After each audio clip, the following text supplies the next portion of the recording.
Welcome to the Weekly Spanish Review. This is for Mr. Jones's class, Spanish 1. We finished the first 9 weeks. Hope everyone's had a good time so far and enjoyed Spanish class. Hope you've learned a lot of new phrases, remembered the new vocabulary from Chapter 1. I also hope you've learned a lot about Latin America, the different countries throughout Latin America, their culture, and some of the celebrations that they have. Today we're going to get started with a review of everything we've learned so far. We've learned basic phrases, like when you come into the Spanish class and you want to say hola, buenos dias, buenas tardes, señor. We also learned words like nice to meet you, mucho gusto, ¿cómo estás, qué tal? And then also to say goodbye, like adios and hasta luego. And words like please and thank you, por favor and gracias. We've learned days of the week, which are lunes, martes, miércoles, jueves, viernes, sábado, and domingo. We've also learned months of the year, enero, febrero, marzo, abril, mayo, junio, julio, agosto, septiembre, octubre, noviembre, y diciembre. To give the date, remember we start with today is, so we got hoy es, and then we can give the date and then the number. So, hoy es miércoles 21 de octubre. For time, we remember how to ask, what time is it? ¿Qué hora es? Remember, we're going to use son las 2:30, son las 3 menos 10. Remember, for time, the only time we're going to use es is when we talk about 1 o'clock, like this one, 1:15. Es la 1:15. For our seasons, we've got primavera, verano, otoño, invierno. And then finally with weather. What's the weather like? ¿Qué tiempo hace? And then some of these that we went over. Hace sol, hace frío, hace mal tiempo, hace fresco, llueve, and nieva. So that was our preliminary unit, which was the first 4 weeks. And now we're going to take a look at Chapter 1. A quick look at Chapter 1.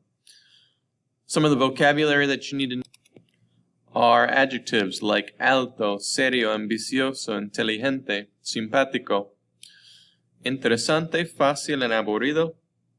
Question words like como. Como means how. So if we wanted a description of how is he or what is he like, it would be como es él. De dónde, from where, and quién, who. We learn nationalities like Cubano, Argentino, Mexicano, Guatemalteco, and Venezolano. And also the school subjects like el arte, la ciencia, los estudios sociales, and la historia.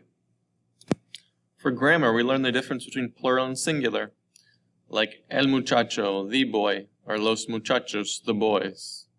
El curso fácil, the easy course. Los cursos fáciles, the easy courses. And finally, we learned the verb to be, which is ser. We learned how to say things like I am, you are, we are, they are in Spanish. Yo soy, tú eres, and so on. Nosotros somos. We learned how to make sentences like I am a student. Yo soy un alumno.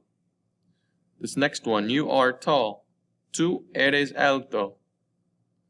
We can use ser with nationality, like in this one. They are Cuban. Ellos son cubanos. And then finally, this one, Carlos is an intelligent boy. Carlos es un muchacho inteligente.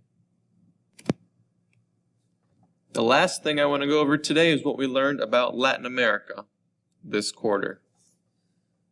We learned that there's 6 Spanish-speaking countries in Central America, 9 in South America, 1 in North America, which is Mexico, the 3 Caribbean islands that speak Spanish, Cuba, the Dominican Republic, and Puerto Rico.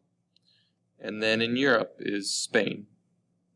So we learned a lot about where these countries are, which continent, and also a little bit about each one when you did your country projects.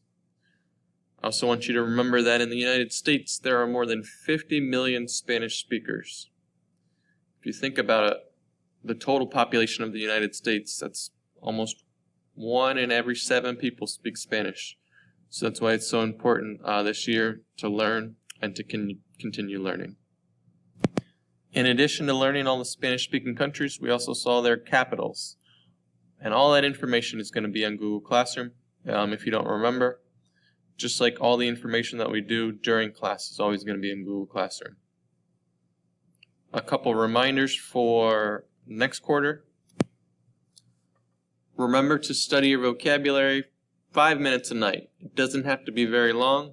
You can go in Google Classroom and find the vocabulary list to do that. You can also go on Quizlet and find the flashcards to be able to study your vocabulary. 5 minutes a night and you're going to do really well. In addition to that, also do Duolingo for a few minutes. So you can spend less than 10 minutes a day on Spanish outside of school, and it'll really, really help. And then again, if you have any questions, make sure to email me. Make sure to use your resources on Google Classroom, and make it another good quarter. Let's have a good second quarter.